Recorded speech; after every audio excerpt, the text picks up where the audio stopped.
everyone. Did you all enjoy the snow today? No. Oh, we're going to have a sledding party after this.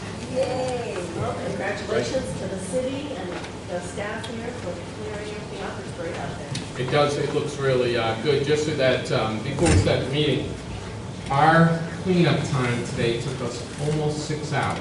We started at 6:30 this morning. We ended about 12:30. But it wasn't only here. We also cleaned water. So that's now part of the board staff. We'll talk a little bit more during the meeting. Yep. All right. Welcome everyone to the Council on Aging meeting for January the 8th. January 8th at 2 p.m. More like 2:05. So I know some of us have read the minutes in the report on our laptops and computers at home. Otherwise, other people have to wait here and give you a couple of minutes to go over the minutes.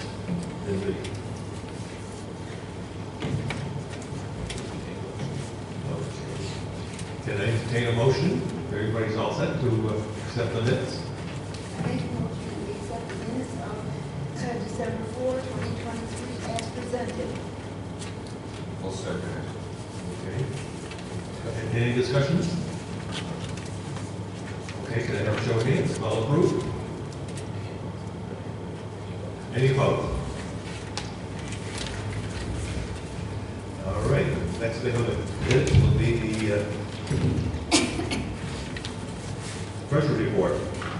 Okay, you all have a copy of the treasurer's report in your packet, and or the new one that I gave you, where we made the correction of the date at the top. That's the only difference. You'll notice there's lots of yellow lines on there, and I was kind of dismayed when I saw them myself. But we'll start with the first one, right up here. We're on the general fund. First page, general fund, repairs. You go down the list and find the word repairs, and then right under that are 2 yellow lines. That was the amount the city gave us for repairs.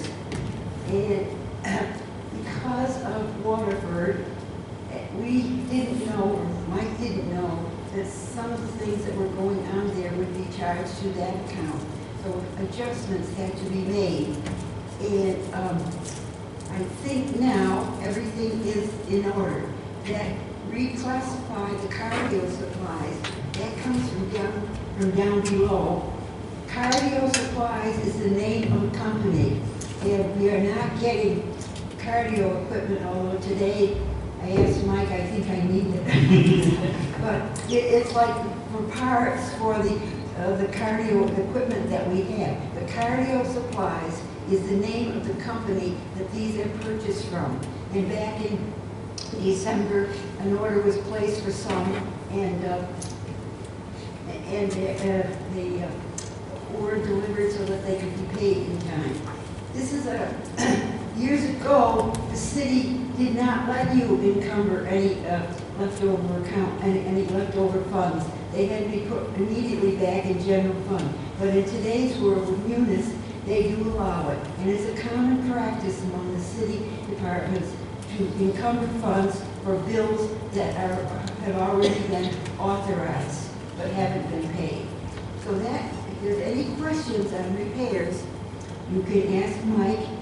Otherwise, the repair account should now be all in order. And if I can give just a little bit of clarification, kind of streamline what Terry said. At the end of the fiscal year, June 30th, we identified that there were several expenses that we had incurred, had ordered prior to the end of the fiscal year that allowed us to reserve that money from our budget in FY23 to pay in 24. And so there were 4 items, 4 line items that had expenses. Those were the office supplies, repairs, utilities, and professional development. So those 4 accounts had money carried over from FY23 to FY24 to pay bills from FY23 during the actual year, fiscal year 24. So the expenses so far that we have paid, that have been processed, that were really incurred last year with the AED machine batteries, they were on back order. We put in those that request. the EV batteries and the new pads, that was $412, and that has been offset by the encumbered repairs account. We also had utilities that we had encumbered at $1,677.67. We incurred those bills in FY24, and so now we've reclassed it from our typical energy and utilities line item to the encumbered energy and utilities line item. And then the last small thing was a $28.21 expense that we incurred last year for office supplies, just waiting for the bill to be paid, and we paid it during FY24. But really, we're just changing the line items within our existing budget to allocate those. The only thing that's offside, and Terry alluded to it, was the Waterford expenses. Prior to October, we didn't have a capital account for Waterford expenses. The City Council voted that appropriation, and now we have an expense account to flush our expenses related to Waterford. And so we had about $700 in recycled materials, the ballast from the lights that had to be disposed of. We had to pay for that disposal. And then some electronic surveillance equipment for the Waterford Street School facility that we put in, and some very minor tech stuff. So that's what that $3663 reclassed out of the senior center expense, because we paid for it initially, and now put into the appropriate line item managed by the mayor's office. Paul Crowley. Yeah, just one question on the energy and utilities allocation, 15,000. Yes. And we've only used, 2,000 or less than $2,000. Yeah. Was that too large a line item to start with, or were we not just not experiencing the same expenses? No, it's not too large. We'll get hit. The big bills come typically, December bill we pay in January, January we pay in February, February we pay in March, March we pay in April. So we'll see that that go up. We have, because of our solar farm and the relationship we have with the power supplier, we've also seen a reduction in our net rates. But on the opposite end of that, we are no longer on the computer-controlled system, so monitoring system, I guess, or temperature setting system, because the board keeps frying out. So it's the third time in 5 years that the board has fried out. The expense to have that board replaced is significant. Just to give you an idea, it's $180 an hour for the tech. The tech comes from New Jersey, and they charge us the minute the tech leaves the office. So just doing some quick calculations, we figured, well, I doubt very much we're going to spend another $4,000 in energy this year to offset that. Plus, the board is unreliable; it just keeps blowing on us. So we've gone to all kind of manual thermostats. We will go to programmable at some point in time, the wall-mounted programmable. But for now, just to make the system work, we're all on the manual thermostats. So, good question. Last year we did have, obviously, a positive balance in the energy and utilities line item, again, because of those cost-saving measures, but you never know from year to year. And there are other years we've exceeded it. We also have been setting the temperature back, some making people wear sweaters and scarves more, and it made to the type of class.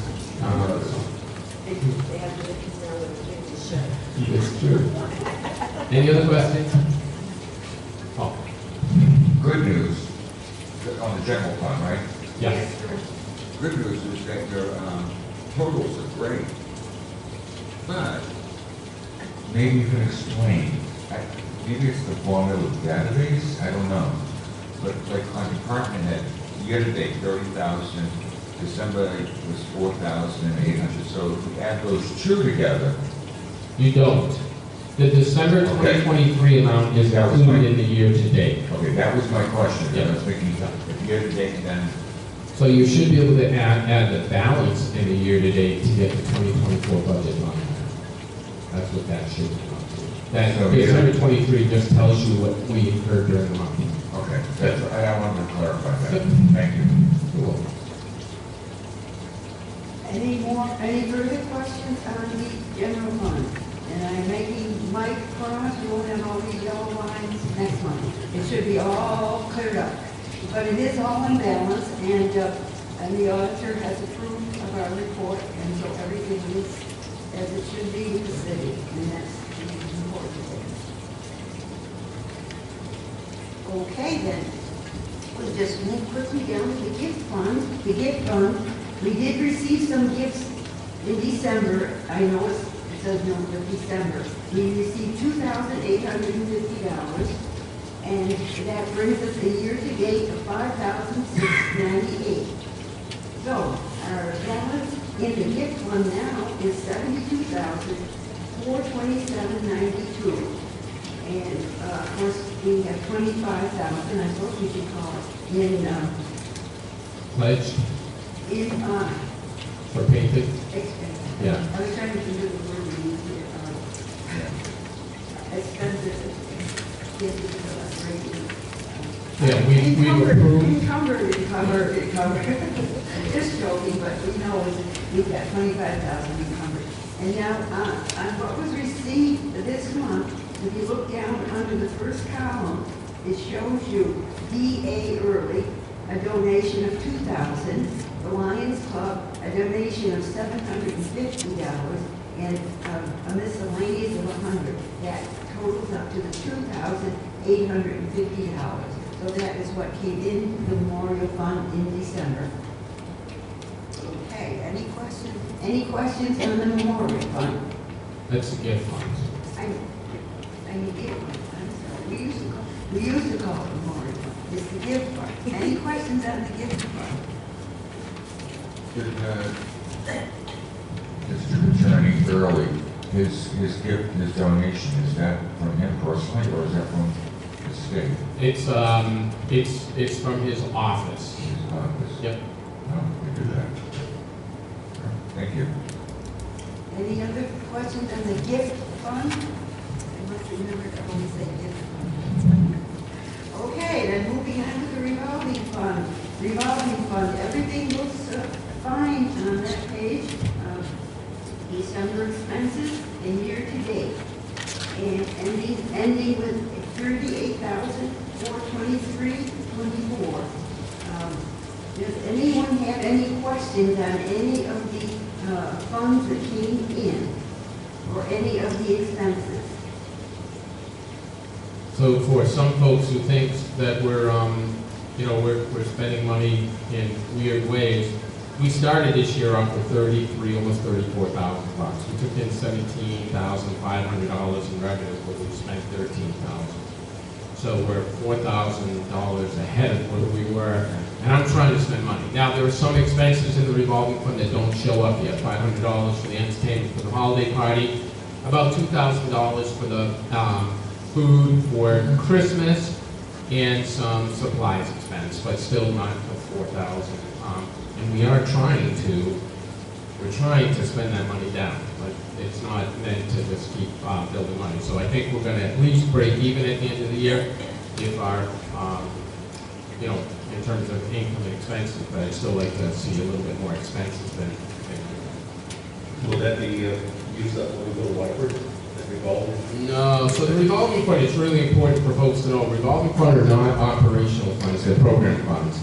So out of the revolving fund, we can pay for supplies and materials, and we can pay for instructors if we didn't have another fund to do it. So revolving fund is really intended to be the offset of any of these programmatic expenses we have throughout the year.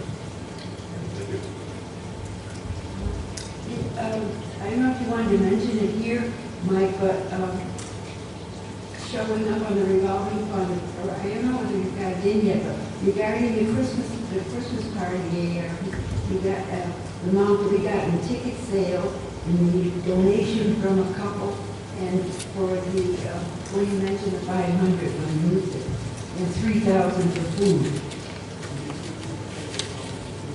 It is, and so we just about. We're waiting for some bills to come in. Yeah, we're just about break even on the Christmas party, which I thought was the holiday party was exceptional. Entertainment was great, the food, and before, it was just a really nice 2 weeks. We had a senior Sunday AARP, golden age tops, we had like 6 parties there.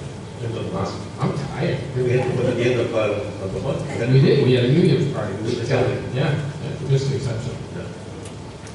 Any other question on the revolving fund? Any question on any particular item or anything?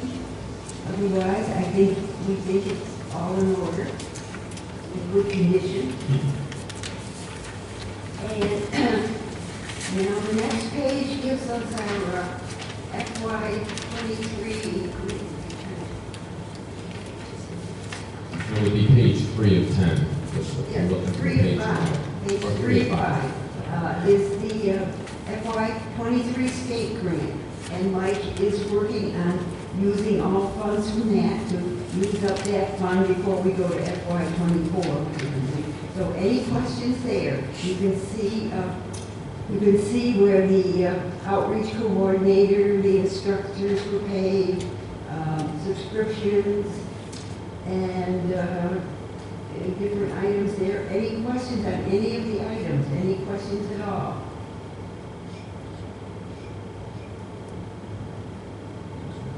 And we still have $21,381.96 to spend out of that grant.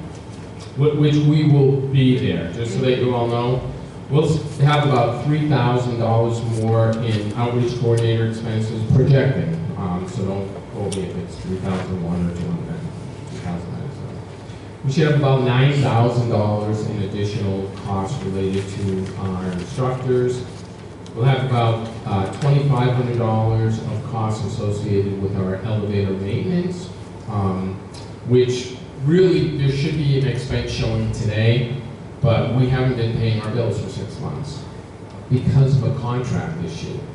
All of the elevators were lumped together in a single contract for the city, and we can't pay that way. We have to pay for the amount allocated to the senior centers. There has to be a senior center bill. Similarly, there has to be a bill for City Hall, there has to be a bill for the police station, there has to be a bill for the schools. It's no longer Associated Elevators, by the way, it's now Otis. And they're having some difficulties separating out, parsing out those spaces. But I know that it's imminent, and we'll be getting a whopping bill very soon for 6 months, 7 months of the year that have already been incurred. So I'm sure that 21,000 plus will be gone, and will be dipping into the 24 funds. Well, they're saying City Hall pay is being billed for all the elevators, right? Why isn't City Hall just billing you?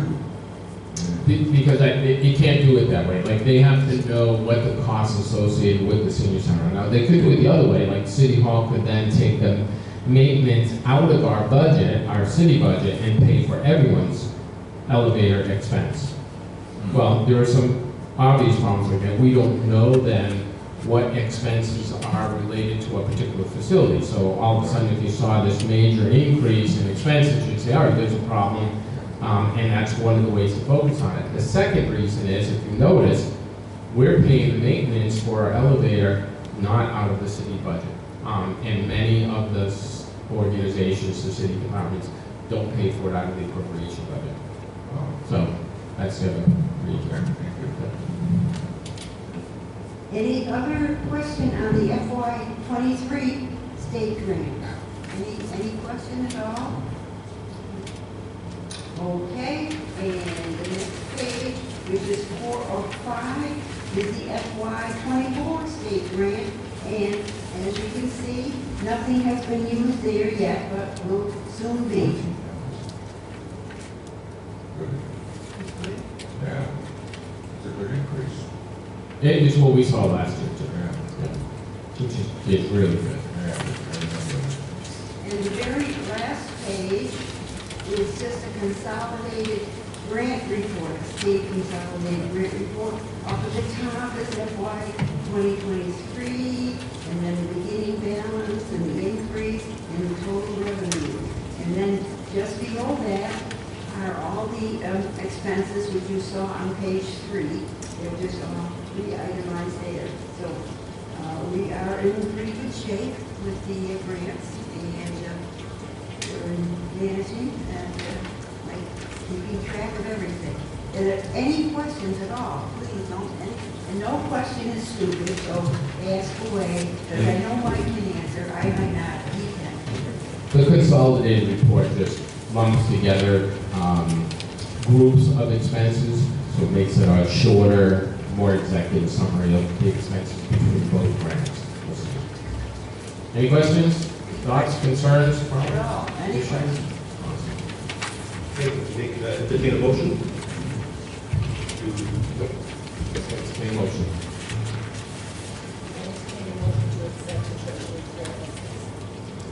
Kathy Bryan makes the motion for a second. Okay. Any discussion? All in favor? Any opposed?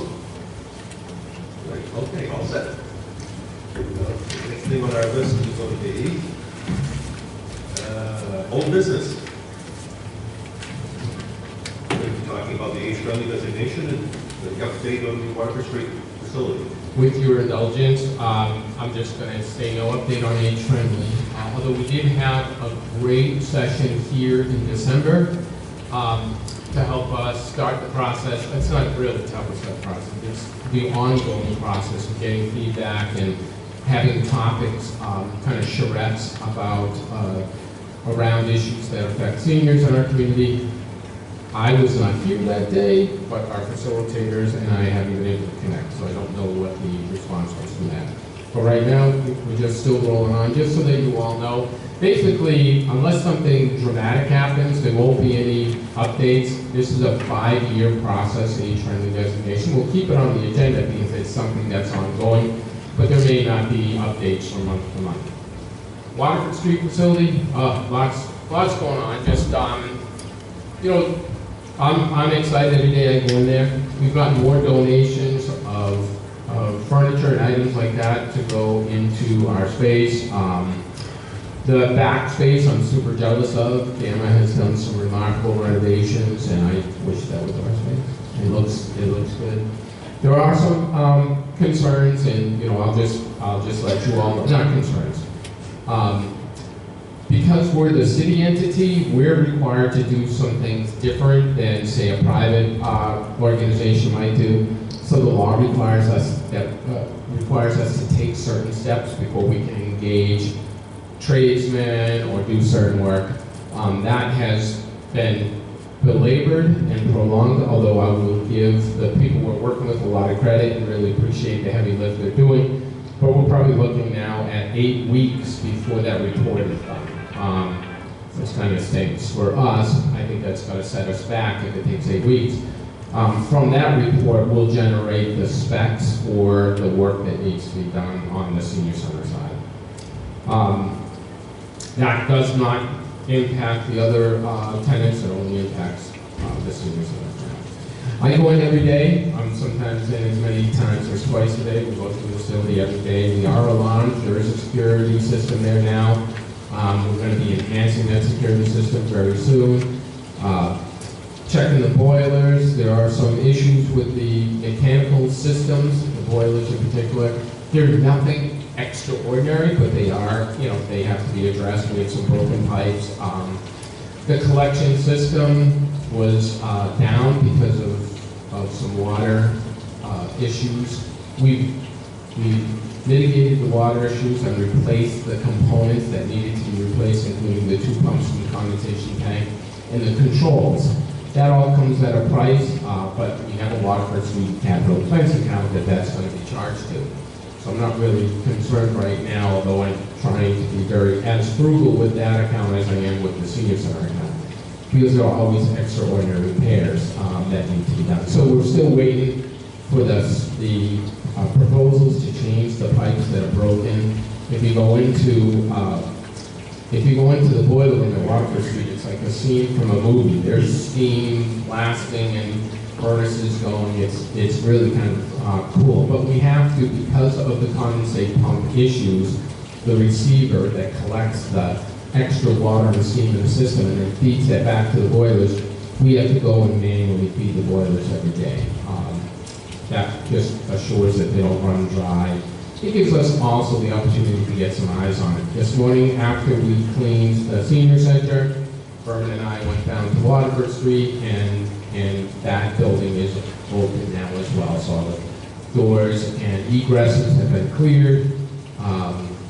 The lot has been plowed. I want to give a shout out to the Ted's contractor who did the plowing kind of last minute. We weren't sure what the status of the city was going to be. They are really being stressed, the DPW.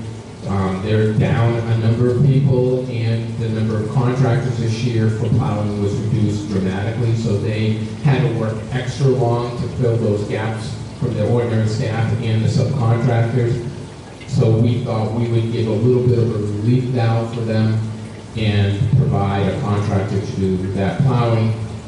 We also had some backups for our lot in case the DPW couldn't do it. But I think you would agree, as you drove in here today, if you've been down to the Waterford Street facility, the places look good. They're remarkably, well cleaned, well maintained. We did have a couple of scofflaws in the lot that decided to park there overnight and become obstacles to the plowing. So there's still a number of spaces that haven't been plowed out yet because those cars have been sitting there for a day and a half. Typically, as we progress in the season, we get more aggressive with the enforcement of the parking ordinance. So they all got warnings today. The next step will be they'll all be ticketed, and then the third step is they'll be towed. So last year, for our last storm, I think we towed a lot of cars, which is awful because some folks don't have any other options, but of those cars we towed, there were 2 unregistered, uninsured cars sitting in our lot without plates, so I didn't feel sorry. That's our update on Waterford Street. Any questions on Waterford? I'm hoping you're all still super excited. I am. I really get excited every time I walk in that building. I am sometimes overwhelmed with the amount of work that has to be done there, but it's not overwhelming work. It's a common place. And I did some analysis. If you remember when the police station, a beautiful police station that was very badly needed in the city of Gardner, if you remember what the amount was that we paid for that new police station, which is a lot smaller from a footprint perspective than the, I'm sorry, I'm laughing a little. Board members are putting their coats on because I'm trying to save money on energy and utilities. It's still, a pretty impressive amount of money when you think collectively what we'll spend at Waterford Street to get, well over 70,000 square feet of usable area. So it's a small investment.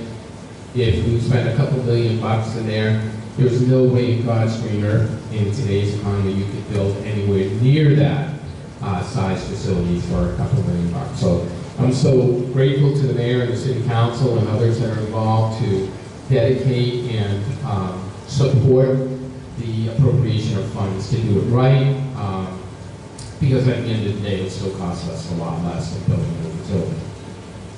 Thoughts, comments?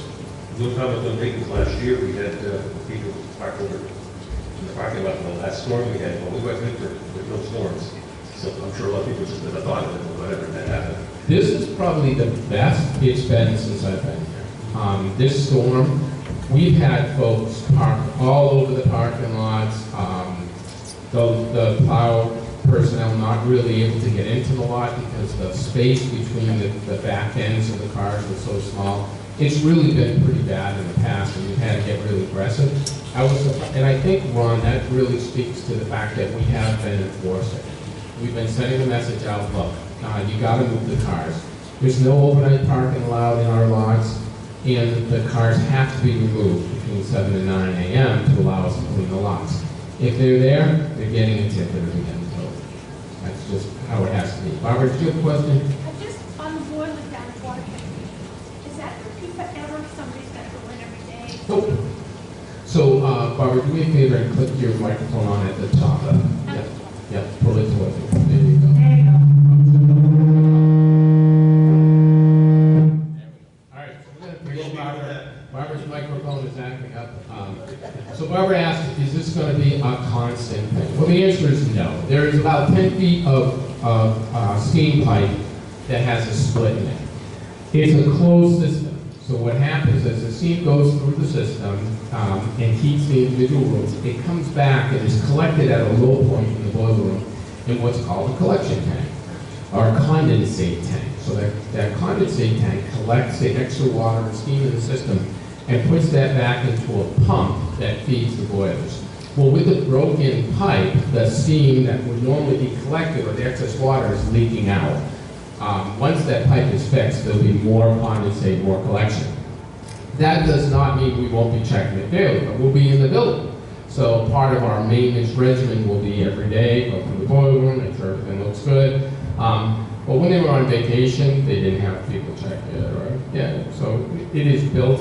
It's a fairly new boiler too. I think it's under 5 years old. It's in mint condition. So the whole systems are extraordinary, really in good shape, except, you know, the obvious, and they're old iron pipes, old steam pipes, they're gonna break, right? So that's where we're at. Not anything crazy around in this room.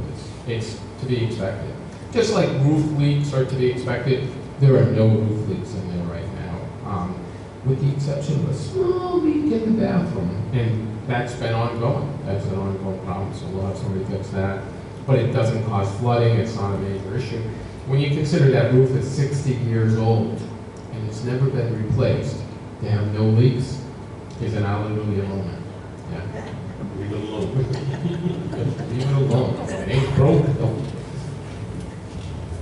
Any other questions? All right. So, Mr. Chair, with your indulgence, can I go into the new business board vacancy? Oh, definitely. Yep. First of all, there's a little bit of business we have to do. Kathy O'Brien and Terry Hillman are up for renewal. Kathy O'Brien and Terry Hillman are up for renewal. They can be elected up to 3 years or appointed up to 3 years. I'm sorry, not elected. But typically, the Council on Aging makes a recommendation to the mayor as to whether or not to make that appointment. I would suggest, as the COA director, because of their stalwart contribution to the board and their willingness to continue to work on the board, I would ask for your consideration to make a vote to recommend Kathy and Terry for reappointment for 3 years to the mayor.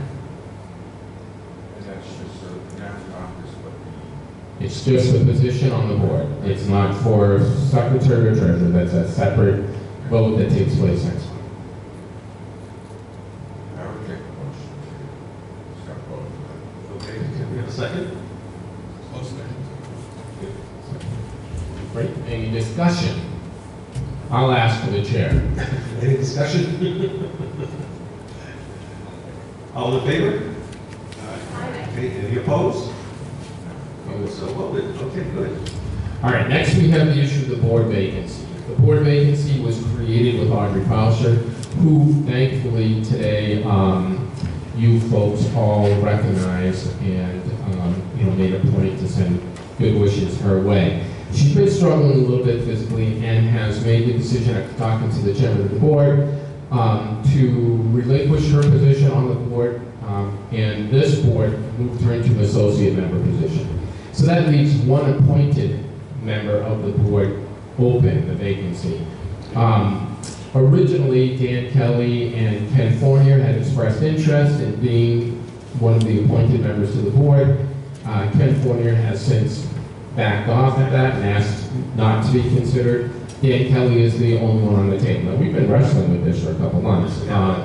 So with that, I would just ask for your action, what you want to do with that. Do you want to move forward with the recommendation that Dan Kelly be made a permanent appointed member of the board? Do you want to table it again for another month? What's your pleasure? I would, I just wonder if anybody else on the associate level would like to be considered to move up. I mean, I know Dan is a good man, but he hasn't been attending the meetings, and we do have some other members that have been here so faithfully. And I'm just wondering, should we give them a chance to apply, to move up and have some... I love I really do like the fact that we're having this discussion, but I'm a little frustrated because we had that discussion in October when the first recommendation was made to make the appointment. We said, all right, let's give some folks some more time. 4 months have passed since that initial invitation, and we haven't heard from any additional people that want to be on it. So I would ask today, if you would be willing, let's make the motion, let's make the movement. It's not a permanent thing, by the way. If Dan decides he can't serve or is unwilling to serve after this appointment, he can, like Gardner did, resign and go back to the associate member status. But it leaves us in a precarious place because we don't always, you folks, by the way, the last year, let me say it, the last year has been remarkable in terms of attendance. So I really appreciate it. Yeah. We had to cancel it. But there have been other years we've not been able to take a vote because we didn't have a quorum of the 7th. So I'd like to move forward with it at this point because it's been open, it's been on discussion since last July, and then reconsidered in October. Could we ask those associates that are here today, maybe they were hesitant about coming forward or didn't, once they left the meeting, forgot about it. Could we just ask them if there is interest? Could we take their names now and give them a chance? If not, then I say we close it. But anybody that would like to become a move up, just put that little hand out and. All right, let's poll them. So Mary and I had the discussion. There is a resident of Gardner. You must be a taxpayer in the city of Gardner to be eligible. Cheryl? Tracy? Stanley? Nancy? Barbara? Maybe. Yeah, could be. Possible? Yeah. Okay. All right, what's your trepidation? What's your question? Well, a lot of times in the summer, I'm not Right. here. No, We not don't really. meet in July and August. I know, but I have a place in Maine, May, June, July, August, September, October. Yeah, 6 months, yeah. I mean, and I try to come home when I can, but I'm not. Well, don't worry, you don't show up, we'll badmouth you. We do a video feed, how's that?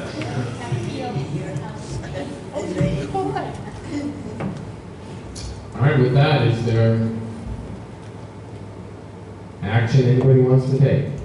We worked on the bylaws, I'm trying to recall about the whole thing about missing meetings or absences, there's really nothing on the books, right? There is absolutely something on the books. There Yeah, is. for permanent members, there really is. And Yeah. if there's, I'm trying to recall, I can't, having a senior moment, I guess, Yeah, so, don't have to agree, but, yeah, I'm thinking. there is something in the bylaws. So missing 6 months would for the initial 6 meetings in a row. Okay. But not under the associate membership. Not under the associate membership, only the permanent, yep. So we could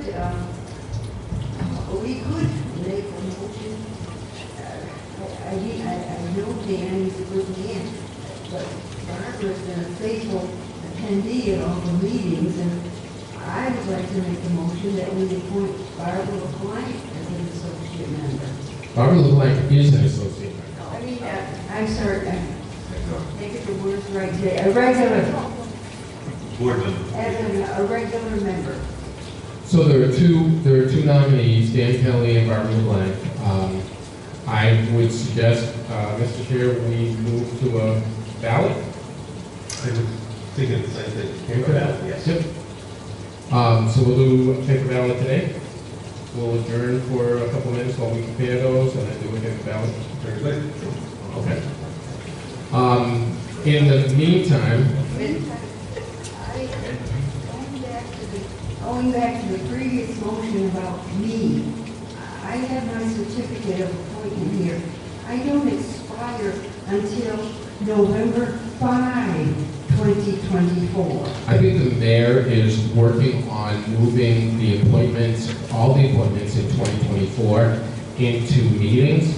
So we need to let him know everybody who expires in 2024 so he can get those going. In fact, I had a conversation with him 30 minutes before the meeting today, and he asked me very specifically to have the board consider both you and Kathy for reappointment so that he can get it before the appointment committee and he can go through the normal regulars of city council. I just wanted to make that. Yep. So let's go through the director's report, and then we'll take a slight recess, and then we'll do the, and then we'll do the, ballot. I got a question. Well, excuse me, this has to do with my personal stuff that I do here. But every month, okay, under present, board of directors, one goes under present. And I have Paul and Gloria listed as being like on the board. Are they on They the are. board? They are on the Yep, board yep. of directors. So the 7 appointed members, all of us are on the board, but Okay. just everybody here in this room is on the board. The 7 Okay. appointed members are Kathy O'Brien, Paul Leone, Mhm. Paul Crowley, Mhm. Gloria Taki, Terry Hillman, Ron Dudley. Okay, I just wanted to make sure. And then Audrey Foucher was the 7th, who has resigned, so that position is vacant. I just wanted to make sure I was doing that right. Yep, you got it, perfect.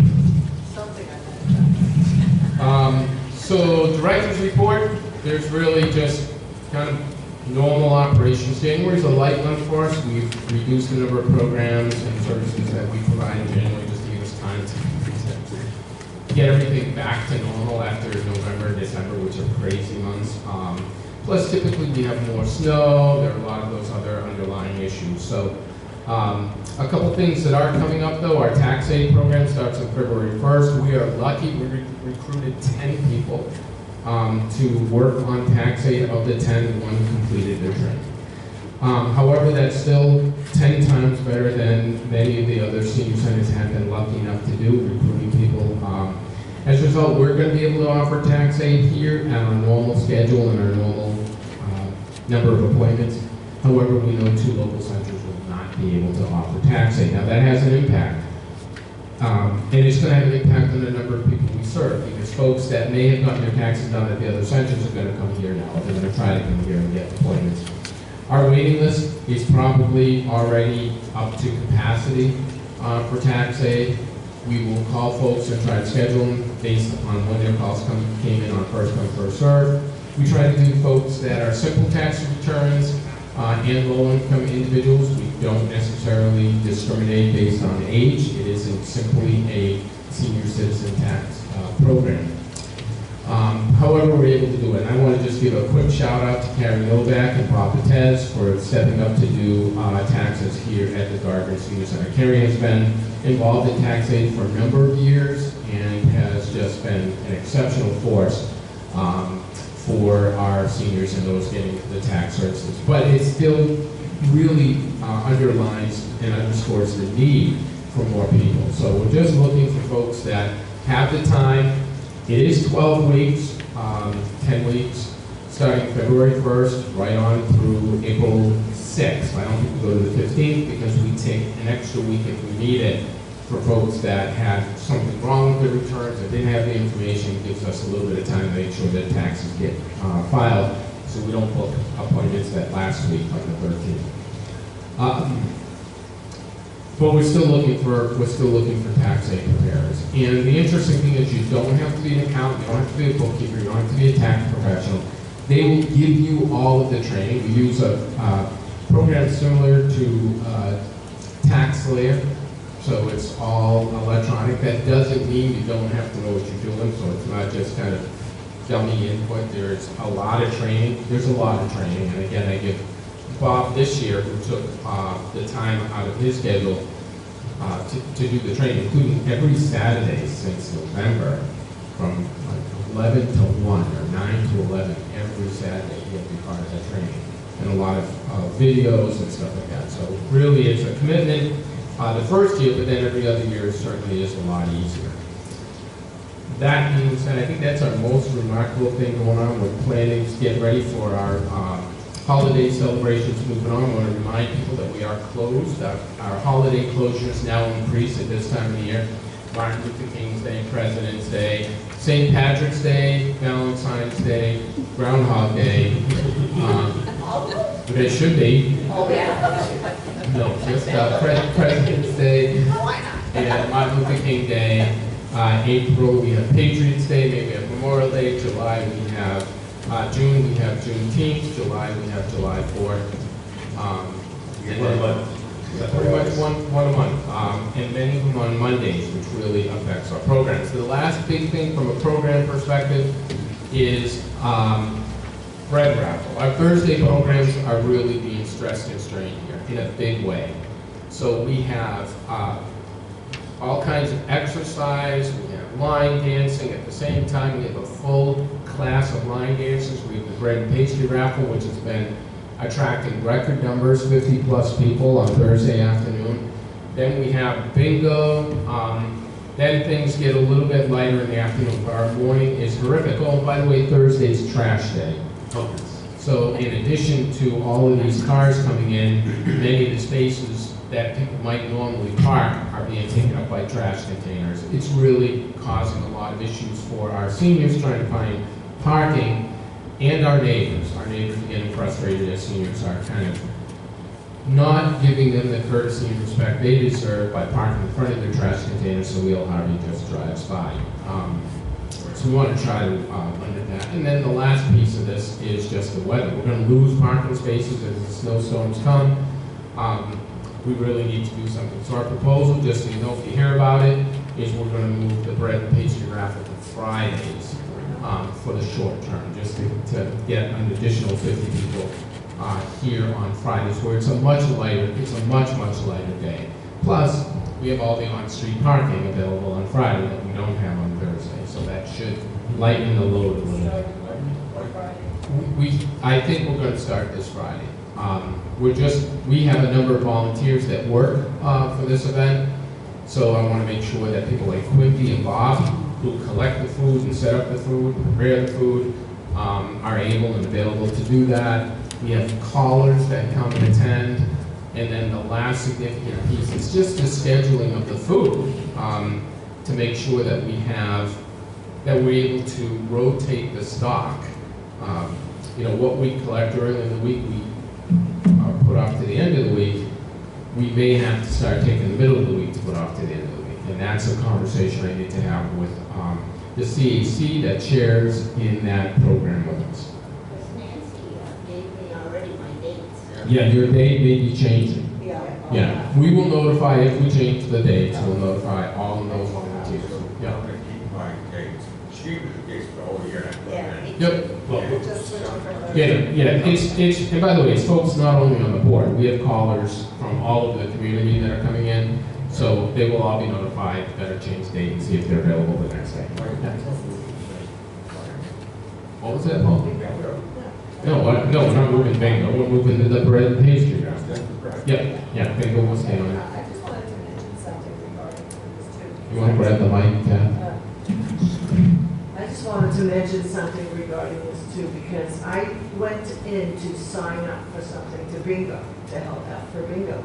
And it looked like the dates were off. It's like, let me see. Yeah, I need to sign let me see. Yeah. So can we take this offline, Kathy, after the meeting, we'll go and look at it? Yeah. So just, the issue with the dates is it's a rolling calendar. So the calendar, you're gonna see dates from when we first started Sign Up Genius, which was like 2022. But all of the new dates are in there as well. So all of 2024 is in there. So you're gonna see 2022, 2023, 2024. But the dates should be right, because it's a recurring date calendar. It's not we don't input the date. We tell the computer every Thursday from now until the end of eternity, which would be December 31st, 2024, in case you're wondering. Can I make a suggestion? You were talking about doing the bread raffle starting this Friday. Would it be better off trying to keep the same Thursday that we're doing and let everybody know Thursday when they come in that we'll be doing it Friday the following week? We did let them know last week. Oh, last week? Yeah, Okay. we announced that we'll probably be changing it either this week or next week, but they'll all be notified. It also gave us the opportunity to stress the fact that we can't notify them if they don't sign in. That's it. So it really underscores, again, the need for people to sign in if they want to get information on our programs. I have a question. Did the people react in a positive way when you said you were changing the date? Yes. Yeah, there were no negative responses, and in fact, overall, very positive. But in addition to the folks from bread and pastry raffle, we didn't hear any negative. That doesn't mean there wasn't any negative, but we didn't hear it. Most people were very glad about it, and I asked specifically, how bad is this going to affect you? And I was like, on Friday, fine for us. The folks at Bingo were very excited. The people at Line Dancing were very excited. So, and our neighbors were very excited. They were really happy because it's been stressful. And I'm disappointed at the behavior of some of our seniors who were, well, not only our seniors, folks that use the building, let me say it that way. They were a little rude to the neighbors. We have great neighbors. We have great neighbors who take care of our property. They watch our property. They let us know when there's an issue. They advocate for us. They are just a collectively great group of people. And so I was a little embarrassed that somebody who used our building would treat them poorly. So luckily we had the local constabulary here, and when I went out to talk to them, I had a police officer. Just by happenstance, coincidence, it wasn't a call, so it worked out really well. So we were able to kind of get them to acknowledge that maybe that wasn't the best way to approach it. All right, before, you want to open discussion and then we'll take the recess? Okay. Yeah, let's do it. Open discussion, anybody has any issues they want to bring up, anything towards the board or programming? Anything on your minds? Yeah. Suggestions? Wow, I like this. this is the shortest open discussion we've ever had. I think everybody's tired from the snow shoveling. I know I am. Okay. All right, Mr. Chair, We are going to remain on hold for the next few minutes. we're going to have to vote to We're take a gonna vote. recess. Yes, take a recess. So we'll need a motion to take a recess. I have a motion to, give a-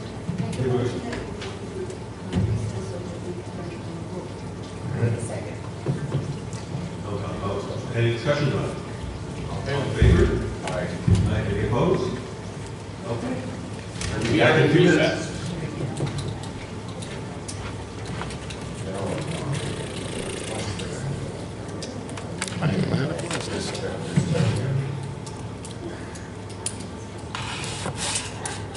Oh,